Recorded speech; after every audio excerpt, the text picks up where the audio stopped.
சிவபூஜை பண்ணுறதுக்கு நிறைய அன்பர்கள் தீட்சை வாங்கியிருப்பாங்க. இந்த தீட்சை வாங்க முடியாதவர்கள் ஒரு வழிபாடு செய்யலாம்னு நம்முடைய சாஸ்திரம் சொல்லுகிறது. சனிகலிங்கம்னு பேர், ஒரு நாள் லிங்கம்னு சொல்லுவாங்க. எந்த ஊருக்கு போனாலும் எந்த நாட்டுக்கு போனாலும்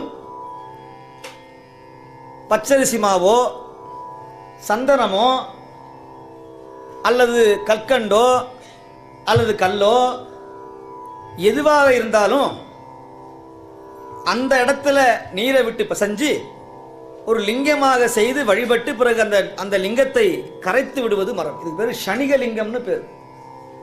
எங்களால் சிவலிங்கம் வச்சு பூஜை பண்ண முடியலன்னு நினைக்கிறவங்க எந்த ஊருக்கு போனாலும் எந்த நாட்டுக்கு போனாலும் அந்த இடத்துல என்ன இருக்குதோ ஒரு மணலோ சந்தனமோ விபூதியோ பச்சரிசி மாவோ எதுவாக இருந்தாலும் சரி அதை எடுத்து ஒரு லிங்க மாதிரி செய்து